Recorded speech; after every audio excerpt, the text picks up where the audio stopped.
À l'approche des 7e élections générales prévues le 1er juin 2026, les organisations de la société civile en Éthiopie réaffirment leur détermination à promouvoir un processus électoral transparent, inclusif et pacifique.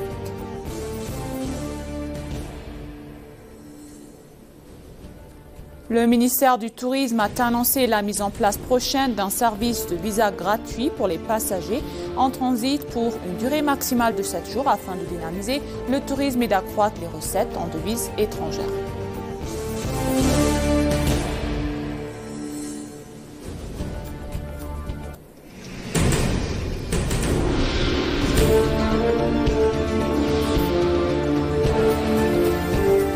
Bienvenue chers téléspectateurs, c'est moi Aïda Guerremo avec le journal du lundi 6 avril 2026. Restez avec nous.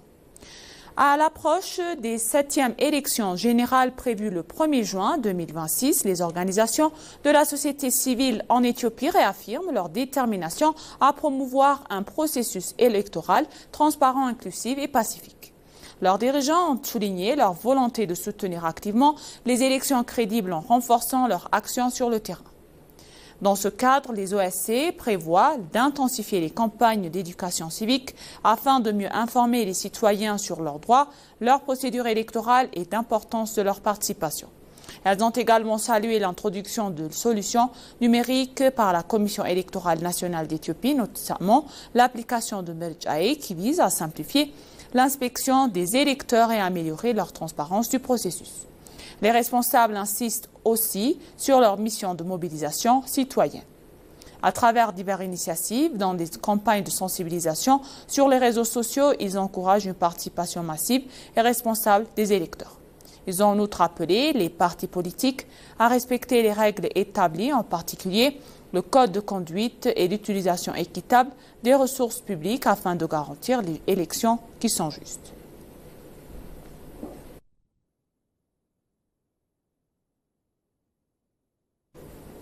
Le ministère du Tourisme a annoncé la mise en place prochaine d'un service de visa gratuit pour les passagers en transit pour une durée maximale de 7 jours afin de dynamiser le tourisme et d'accroître les recettes en devises étrangères. Le ministre d'État au Tourisme, M. Selashi Girma, a déclaré à Gazeta Place que cette réforme des visas destinée à stimuler le secteur touristique avait récemment été approuvée par le Conseil des ministres. Il a indiqué que cette réforme permettra aux passagers transitant par l'aéroport international de Bolé de visiter l'Éthiopie pendant 24 heures sur 24, 7 jours sans frais de visa. Il a ajouté que cette mesure sera très bénéfique pour le pays car elle devrait attirer plus de 15 millions de passagers par an, doublant ainsi le niveau actuel du secteur touristique. Il a expliqué que cette réforme permettra aux passagers de se rendre à Addis Abeba et dans d'autres destinations touristiques par avion au lieu de passer de longues heures à l'aéroport.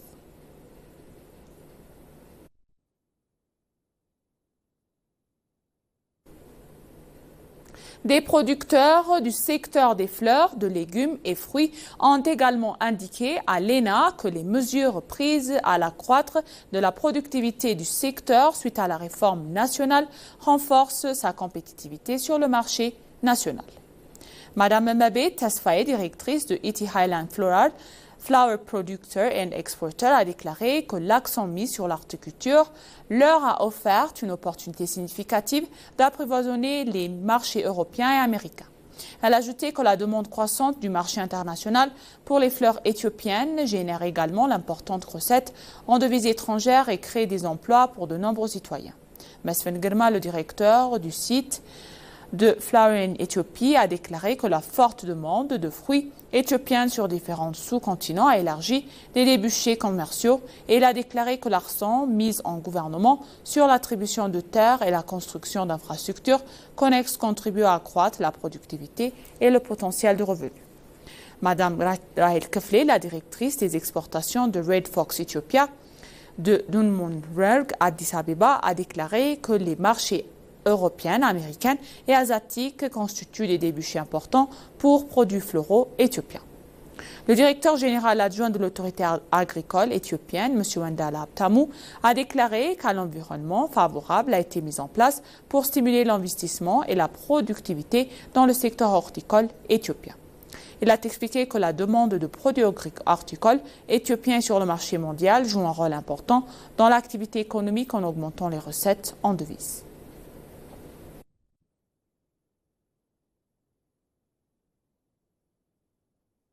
Les projets de développement que nous menons renforcent leurs liens sociaux entre les habitants d'Addis Abeba, a déclaré la maire d'Addis Abeba, Adanecha Abebe. Nous nous contentons par de rêve d'une grande Éthiopie, nous la construisons concrètement, a affirmé le Premier ministre Abiy Ahmed. Dans un message publié sur les réseaux sociaux, la maire Adanecha Abebe a annoncé l'inauguration d'une magnifique place de 1,3 hectares ornée de maisons en toit, de chaumes et construite pour le public du groupe Midrock Investment. Elle a également souligné que les projets de développement menés dans la ville contribuent à la dignité humaine, réduisent le coût de la vie et renforcent les liens sociaux entre les habitants. Elle a enfin expliqué que le groupe Midrock Investment avait déclaré et décidé de consacrer 1,3 hectares de terrain lui appartenant à un service public, une initiative novatrice et un changement majeur. Dans son message, il a également remercié sincèrement les habitants de notre ville et leur mieux, de même à leur collaboration de sujets d'aménagement des berges.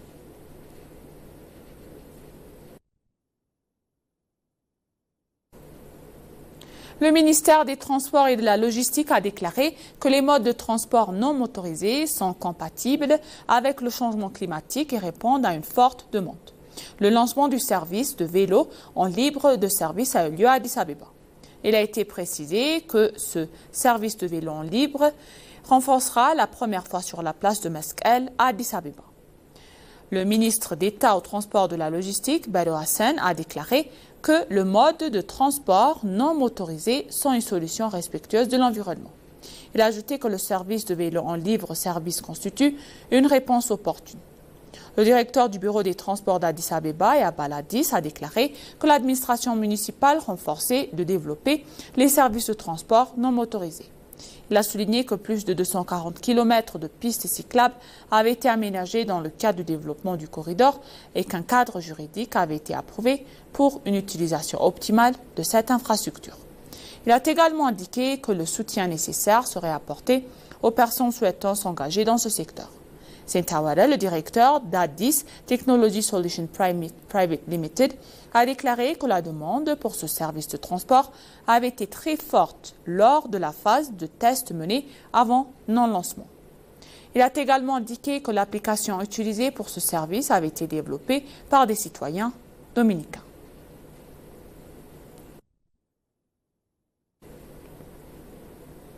Les responsables régionaux du secteur agricole ont déclaré que les progrès réalisés dans ce secteur garantissent la prospérité des agriculteurs et des éleveurs au niveau du ménage. Les responsables régionaux du secteur agricole ont indiqué à l'ENA que le potentiel de productivité créé dans le secteur agricole, tant qu'en milieu urbain que rural, améliore le niveau de vie des agriculteurs et des éleveurs. Ils ont affirmé que les initiatives de productivité agricole mises en œuvre sous l'égide du Premier ministre Abiy dans le cadre de la transformation nationale qui ont également jeté les bases de la souveraineté alimentaire.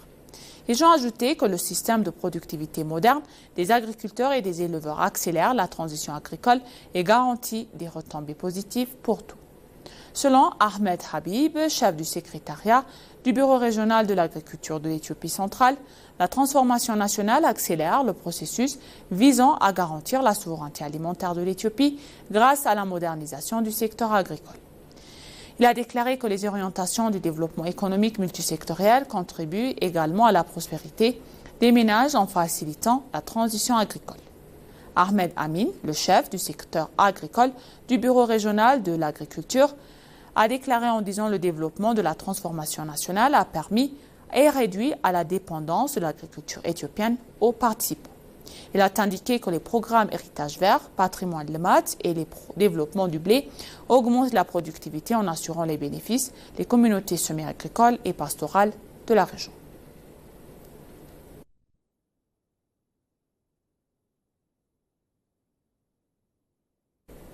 Et pour conclure le journal, les athlètes ont déclaré que le parc sportif d'Addis Abeba commémore les athlètes héroïques qui ont sacrifié leur vie et de la gloire du pays et constitue une source d'aspiration pour les prochaines générations. Le Premier ministre Abiy Ahmed a inauguré le parc sportif d'Addis Abeba le 4 avril 2026 et l'a ouvert au public. Les athlètes jeunes et vétérans présents à la cérémonie d'inauguration du parc sportif d'Addis Abeba ont exprimé leur satisfaction quant à la construction de ce complexe. L'athlète Kanani Sabakala a déclaré en disant « J'ai été ravi de voir des installations modernes, semblables à celles qu'il avait vues à l'étranger construites dans le pays ».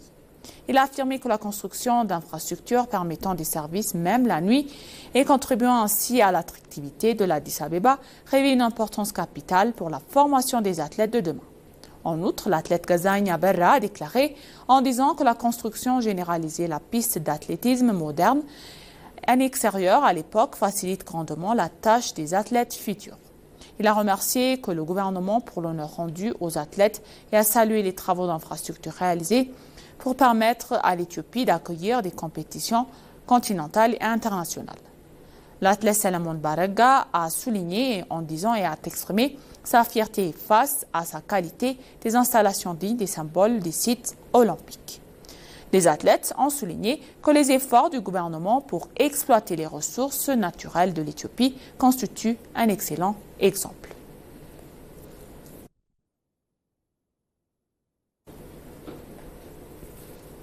Et maintenant, chers téléspectateurs, je vous rappelle les titres principaux.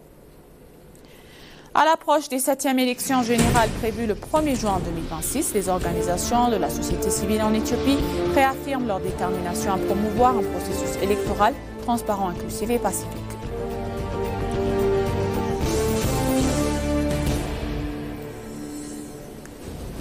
Le ministère du Tourisme a annoncé la mise en place prochaine d'un service de visa gratuit pour les passagers en transit pour une durée maximale de 7 jours afin de dynamiser le tourisme et d'accroître les recettes en devises étrangères. Merci chers téléspectateurs, ainsi s'achève le journal d'aujourd'hui. C'était moi Dagadama et je vous souhaite une bonne journée.